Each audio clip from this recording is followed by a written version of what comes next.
A fantastic retro gaming YouTube channel on a retro tip reached out to me recently and asked to collaborate on a top 20 DOS adventure games video. I'd like to title this 20 DOS adventure games for beginners. If you're new to the genre of adventure games and you want to know which games to pick up first, these are the games that Pete and I think that you should play. Originally thought up by Steven Spielberg, The Dig is a game about 5 astronauts who are exploring this massive hollow asteroid that just appeared above Earth.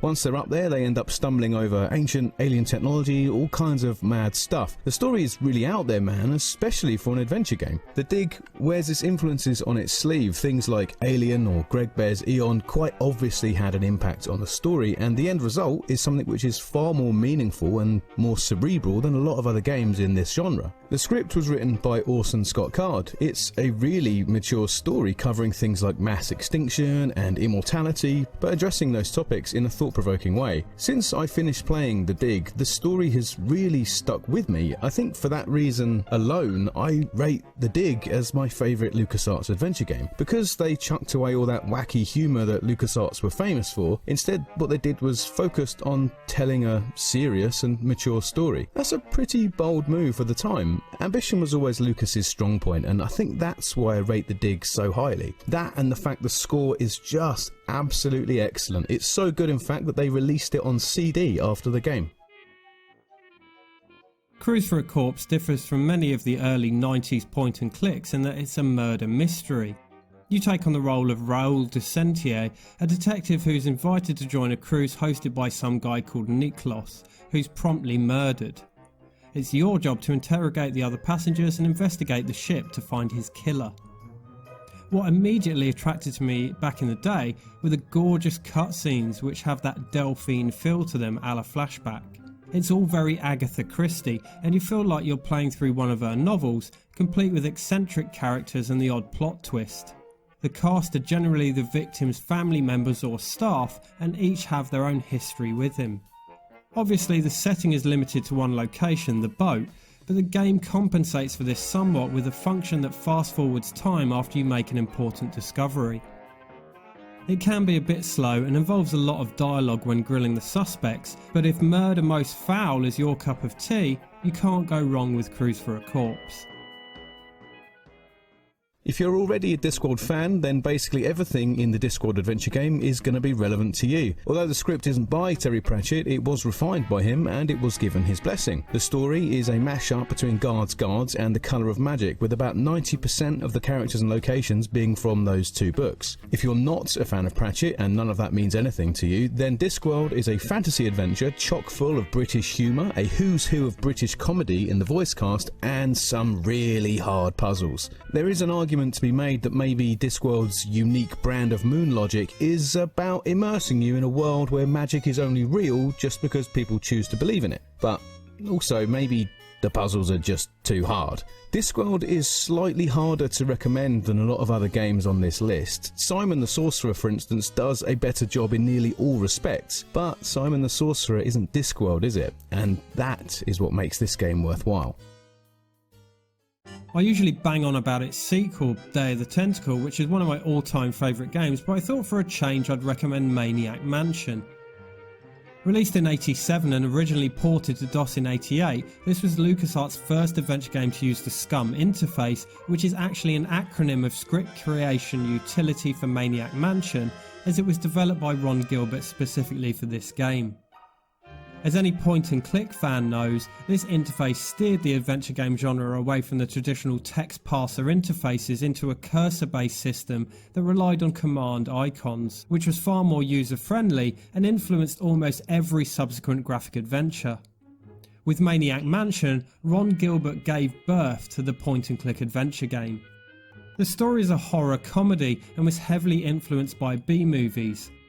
Set in a creepy mansion, the story sees protagonist Dave enter said mansion with his friends in order to save his kidnapped girlfriend from the clutches of one of the mansion's maniacal residents, the insane Dr. Fred, who is under the control of a sentient meteor that has crashed to Earth nearby. The graphics have been criticised, but personally I always liked the early LucasArts graphical style. Sure, it's primitive, but there's enough detail and colour there to make it look good, I think. The music's another story and is not kind on the ears. The mansion has several other wacky residents besides Dr. Fred, as you'd expect from a game called Maniac Mansion, including several Edisons, members of Dr. Fred's family, and 2 tentacles.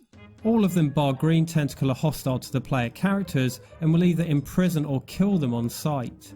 Where the game gets really interesting is with its selection of characters and how that combination of characters affects the playthrough.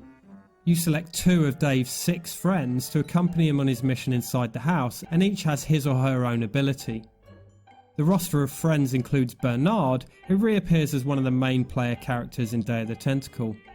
The characters that you take with you into the mansion will affect which puzzles you can solve or how certain scenarios are solved, and this in turn influences the story arc of the game and its outcome. If a character does die, you can select from the remaining 4 characters waiting outside, but if all of them die then it's game over.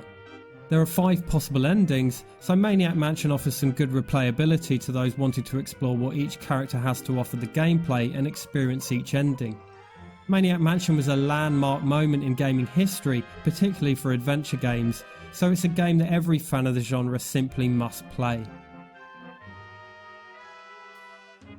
One of the few games on this list I've actually played through multiple times. Beneath the Steel Sky is another must play, dripping with this post-apocalyptic cyberpunk atmosphere. I've always thought Beneath the Steel Sky was a real class act. The story was co-written by British comics legend Dave Gibbons, probably best known for his work in groundbreaking books like Watchmen or Give Me Liberty. Gibbons also drew a lot of the game's artwork, which gives the project this real sense of gravity, and his comic book presentation helps the game to stand out. Like Revolution's other games, the story in Beneath the Steel Skies is pretty gritty, pretty grimy stuff. It has these shades of classic dystopian science fiction like Blade Runner or Soylent Green, but it's all carried out with that same wry grin that made Lure of the Temptress so fun to play. And just like Lure of the Temptress, Beneath the Steel Sky is also free on GOG, so there's really no reason not to go and pick it up and give it a go.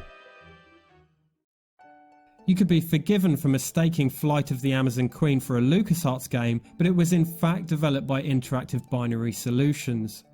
It's a love letter to previous LUCASARTS adventure games in every way, taking inspiration from them in terms of its graphical style, gameplay and sense of humour. It's sort of a cross between Monkey Island and Indiana Jones: The Fate of Atlantis. Being released in '95, its graphics were often viewed as poor, especially in comparison to the style that LucasArts have moved on to with Sam & Max Day of the Tentacle and that year's Full Throttle, but I for one love the homage to the early LucasArts adventures, and I'll never stop loving this pixelated style of graphic adventure. Naysayers be damned, Flight of the Amazon Queen looks gorgeous. Set in 1949, you play as Joe King, seriously that's his name, who crashes his plane, the titular Amazon Queen, while transporting an actress. He finds himself in the Amazon jungle, thus beginning an adventure involving some fantastic locations, a crystal skull, and numerous quirky characters including tribespeople, an Amazonian princess, and mad scientist Dr. Einstein. In addition to the appealing graphics, there are some fantastic cutscenes which move the story along nicely between scenes. It features full voice acting, including some well-known at the time British actors, and it's voiced well despite the fact that the deliveries can be a little lackluster and lacking in emotion at times. Even so, the range of voices and accents is really diverse, which aids in making each character unique. The music isn't one of those soundtracks that's particularly memorable, and you certainly won't find yourself humming it as you would with, say, Monkey Island's theme tune, but it is very good, and each track complements the various scenes very well. The puzzles are rather more logical than a lot of adventure games, so you're less likely to get stuck on a puzzle that ends up having a ridiculous solution than you would have imagined in a million years. It's a great light-hearted romp, and if you can forgive the silly plot points like Dr. Einstein's ray gun that transforms people into dinosaurs, then you'll enjoy the story and it'll get some good laughs. It's not only a spoof of the old 50s radio dramas and movies like Indiana Jones, but of the adventure game genre itself, and going in knowing this will definitely make the experience better. Flight of the Amazon Queen is as close to a LucasArts adventure that you'll ever find without being made by LucasArts, and it's free on GOG, so there's nothing stopping you. Horror stories and adventure games go together like chips and gravy in my opinion, and INFOGRAMES' Shadow of the Comet is a great marriage of Lovecraftian cosmic horror and the adventure game. If you're into Lovecraft, Shadow of the Comet is loosely based on the short stories The Shadow over Innsmouth and The Dunwich Horror. If you're not into Lovecraft, it's about a young man who travels to an isolated backwater town in rural New England to investigate mysterious goings-on and soon finds himself falling down the rabbit hole of cosmic weirdness. The story is great, being that it's based on the work of the 20th century's greatest horror writer. At times the game is genuinely creepy, and if you can get over the somewhat primitive pixel art, it's actually pretty scary. The atmosphere built up in the game through the sound and through the music is something so few Lovecraft games have really ever been able to manage. A constant sense of dread, it's really tense and it's really atmospheric. The floppy disk version of the game is keyboard only, which is actually rubbish. As with a few other games on this list, try to get the CD-ROM version because it not only has mouse support but it also has full voice acting. You'll be on edge the whole time you play this game, but Shadow of the Comet is a great little spook 'em up. 93's Sam and Max Hit the Road is an hilarious romp across America starring Sam and Max, an unlikely dog and rabbit comic book duo created by then LucasArts employee Steve Purcell. Sam and Max are private investigators, and the game's plot sees them investigate the disappearance of a Bigfoot from the local carnival. The game world feels so wonderfully American, especially from a British perspective, and their case takes them to numerous fictional and real-world attractions such as Mount Rushmore, the Celebrity Vegetable Museum, and the world's largest ball of twine. You can fast travel between areas simply by getting in the car and then using the map of the USA to choose your next destination. Each location is unique and memorable and drawn beautifully, as are the characters you'll encounter on your travels, who have some great voice acting to boot if you play the CD talkie version. Sam and Max bounce off each other with banter that mixes dark comedy with witty sarcasm like few other games, and this sarcastic humour makes it one of the funniest adventure games on this list. It seems that the humour was an important part of the development process, and having their creator Steve Purcell on the team certainly helped to maintain the original essence of Sam and Max's personalities. The verb commands of previous LucasArts adventure games were changed in favour of icons, as they felt it less likely to spoil any punchlines. If I had one criticism of the gameplay, I'd say that there can be a bit of toing and froing between locations, but on the plus side the monotony is broken up with some amusing mini-games like Whack-A-Rat and Mini-Golf. Although some of the puzzles can leave you stumped for a good while and the story isn't necessarily the best as far as graphic adventures go, it's worth a playthrough for the dialogue alone, which is unrivaled and guaranteed to muster a few laughs.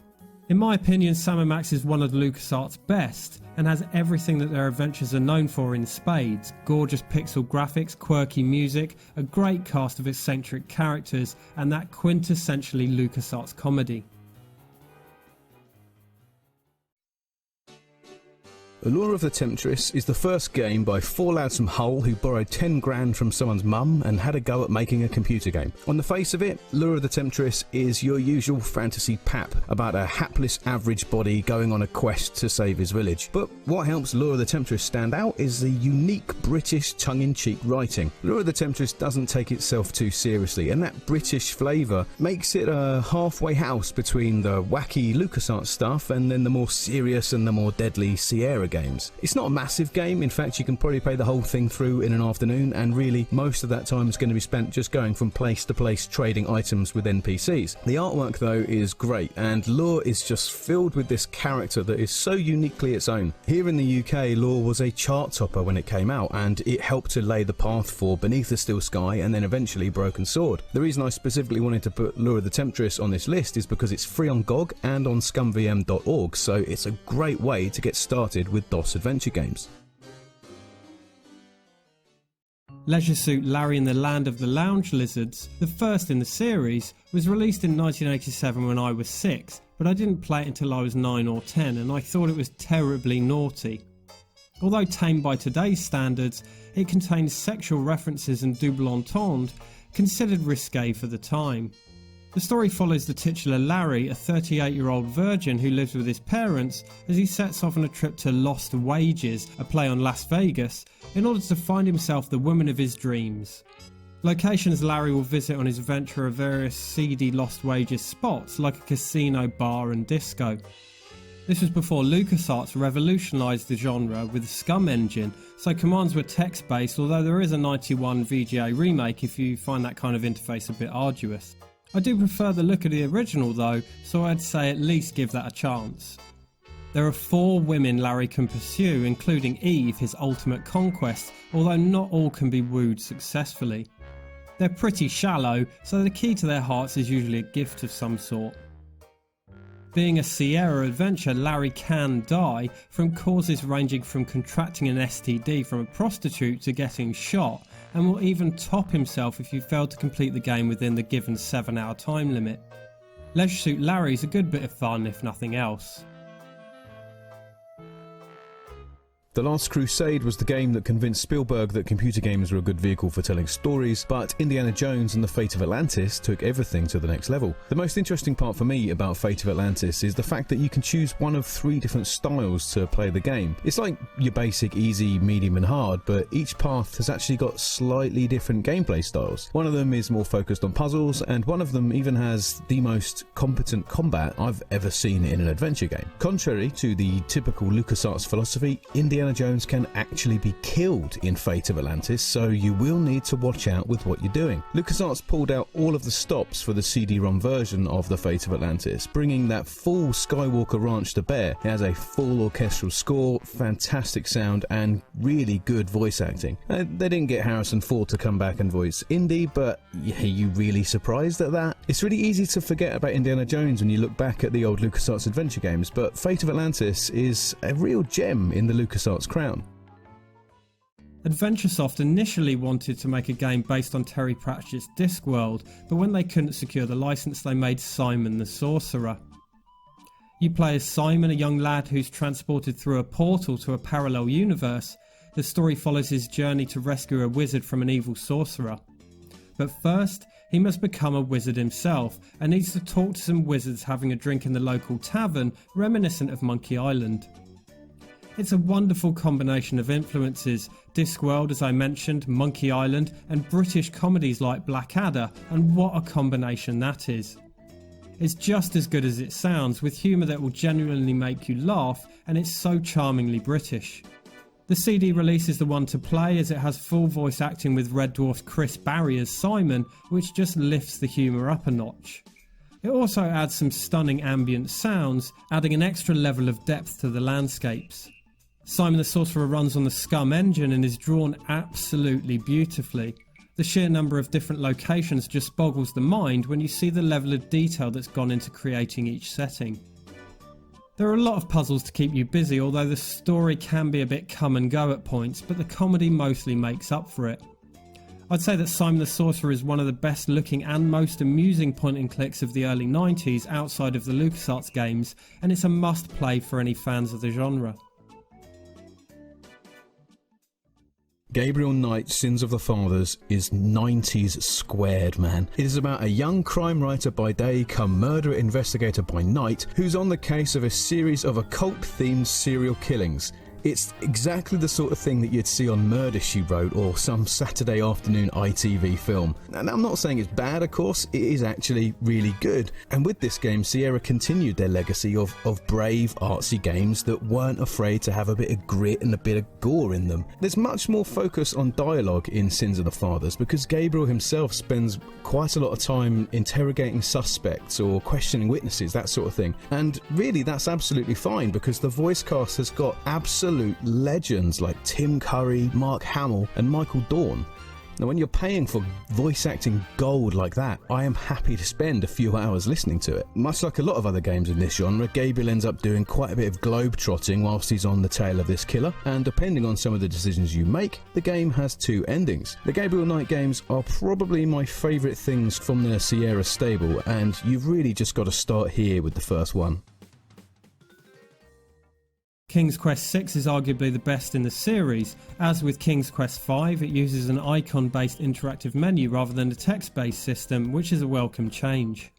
The story takes place in the land of the Green Isles, and following the events of the previous game sees Prince Alexander set off on a typical damsel in distress rescue mission. Puzzles involve either interacting with the world's characters or objects, and logic puzzles, one of which requires the use of a booklet that comes with the game, so you'll need to Google that if you play it online. There's also an in-game magical map of the Green Isles, with which you can travel between the several islands. The islands vary in appearance and tone, each having their own specific theme. King's Quest VI affords the player far more freedom than most other graphic adventure games. Most of the game's puzzles can be completed in any order, so you're less likely to get stuck on a specific part, which can be frustrating, even worse in the pre-internet days. Some quests can be solved in more than one way, and there are two ways to play through the story, a shorter, easier path, and a longer one with more puzzles, which leads to an alternate true ending. There are also several smaller decisions to be made throughout, which can affect the overall outcome of the endings. It's a beautiful game and has some graphics that could go toe to toe with any other DOS games from '92. I played The Secret of Monkey Island for the first time about a month before writing this, so I feel pretty uniquely qualified to talk about it. No nostalgia goggles whatsoever, Monkey Island is a brilliant adventure game. I feel like story and characters are the biggest pull in adventure games, and The Secret of Monkey Island's writing is just top drawer. The hapless hero attempting to rescue a kick-ass female, that's a really cool trope to see inverted here, and it pretty much became the template for adventure games to follow. In a lot of ways actually, Monkey Island is like the progenitor of the modern adventure game. The puzzles are perfect as long as you're able to think sideways. The comedy is top notch, making me IRL lol more than once, which makes it one of about 3 games to ever do that, and the presentation is hard to beat. There is an HD remaster, but honestly the DOS version is superior. The original pixel art and that MIDI music, in my opinion, that's just much better. If you're new to the genre of adventure games, The Secret of Monkey Island is exactly where you need to start. Not a point and click, but definitely an adventure game, Cinemaware's It Came From the Desert is an interesting blend of genres. It was inspired by 50s monster B-movies, specifically them, as both featured giant mutated ants. Dr. Greg Bradley comes to the remote desert town of Lizard Breath, California to study the remnants of a recent meteor impact. He soon discovers that the meteor's radiation has mutated the local ant population to many times their original size, and seeks help in stopping them from infesting the entire country, although few of the townsfolk put much stock in his pleas. Although a good portion of the game is like many other adventure games with Dr. Bradley travelling around town talking to people, there are also top-down and first-person shooting segments. This all makes for an odd mixture, but one that works really well, although sure, I may be bending the rules slightly including this one. As with all of Cinemaware's games, It Came From the Desert does feel like you're playing a 50s movie. Undoubtedly the most unique aspect of it is that you'll need to replay the game to complete it. It's like you're a time traveller, as when you replay the game you'll need to use knowledge gained in previous playthroughs to know when and where to be. It's a clever idea. The game works in real time and you're given 15 days in which to complete it. Dying will send you to the local hospital where you continue the game with a time penalty, although you can avoid being penalised by completing a hospital escape minigame. There's nothing else quite like It Came From the Desert. If you're familiar with any of the Space Quest games, then you'll know that they are pretty thinly veiled Star Trek parodies with a bunch of other pop culture references just thrown in. Space Quest V, The Next Mutation, is no different. Laced with the usual wacky 90s wit that you'd expect, Space Quest V is probably the most blatant Star Trek ripoff in the series and adds in references to Alien, Predator, Star Wars, The Simpsons, Beverly Hills, and it even snaps a few hot takes at the real-world politics of the time. As you'd expect with a game from Sierra Online, there are a lot of ways to die in Space Quest V. I didn't find it as brutal as some of the earlier games. The game's designers apparently want you to actually have a good time when you're playing this, which is quite appreciated. The deaths though are pretty funny, so I wouldn't go out of your way to avoid them completely. Just make sure you save often. My favourite part of Space Quest V though is that if you know what you're doing, you can breeze this whole game from start to finish in about 2 hours.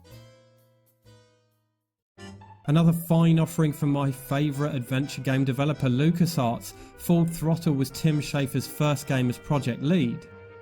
It wasn't his only first, as it was also LucasArts' first Windows game and the first to be CD-ROM only.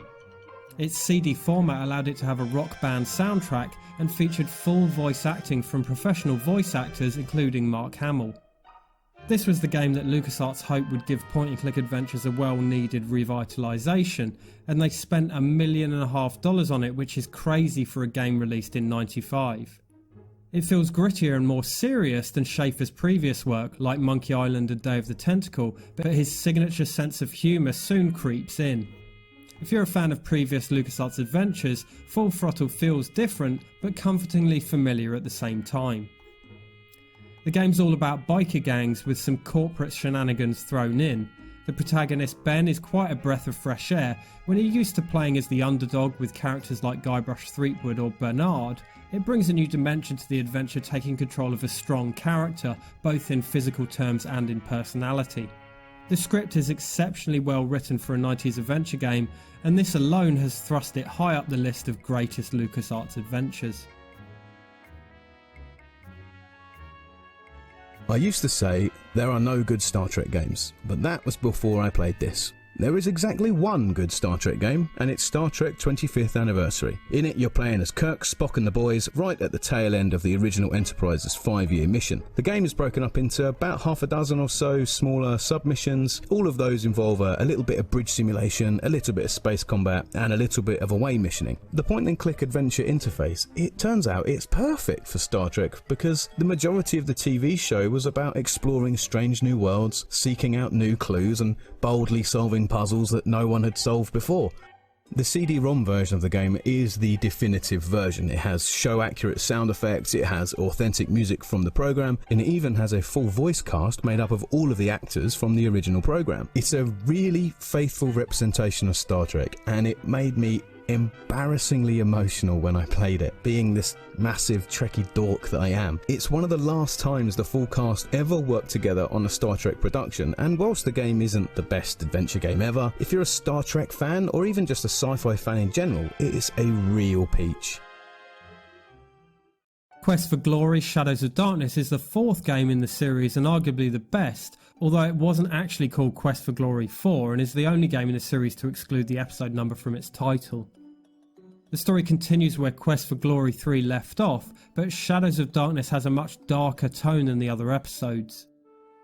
The narrative focuses more on the characters, so you'll be going much deeper into conversations with the people you meet than in most other adventure games. It's like playing a horror fairy tale, a mix of sinister folklore and old horror films, taking inspiration from both, as well as classic writers like Mary Shelley and Bram Stoker. When you talk to characters, the game switches to a full screen view of your conversation, which is nice. The dialogue options are more Fallout 4 than Monkey Island, so instead of selecting from a list of fully formed sentences, you're picking a topic, which is often represented by a single word. As with many games released around '93, Shadows of Darkness has a CD talkie version, which has some hit and miss voice acting. The actual voices are great, and there's some good talent there, including narration by John Rhys-Davies, who played Gimli in Lord of the Rings. As with its predecessors, the game blends point-and-click adventure with RPG elements, so you have skills and stats which can be upgraded and have to fight enemies along the way. Combat has switched from the third-person view of the previous games to a side-on viewpoint. It's a bit annoying that you can't avoid getting into these fights, but you do have the option to let the computer run the combat for you. The graphics aren't what I'd usually go for in a graphic adventure, looking more like a painting than say the LucasArts adventures, but it is beautifully hand-drawn and colourful. The music's fantastic and suitably atmospheric, with a bit of a mix of genres going on here. Generally it's like classical or medieval folk music, but rock and jazzy notes pop up here and there. Quest for Glory 4 is more of a mixture of genres than a traditional point and click, but if you're looking for a really immersive character-driven story, then it's ideal. So there we've got 20 DOS adventure games for beginners. If you're new to DOS adventure games and you need to know where to go to, this is the list that Pete and I think you should play first. There's like hundreds of adventure games and there's dozens of them all on DOS. And I'm sure if you're more familiar with the genre, then you might disagree with a few things on this list. If you can think of a game that you would recommend to people, then please put that down as well. Big shout out to On a Retro Tip for coming up with this idea and for reaching out to me to do a collaboration. Thanks so much, Pete. This this has been a real fun video to put together. Please go over to On a Retro Tip and subscribe to his content. Pete is making some absolute excellent retro gaming stuff, and like me, he's a big fan of the old PC games. Thanks so much for watching. For old PC gaming videos, please subscribe to The Game Show.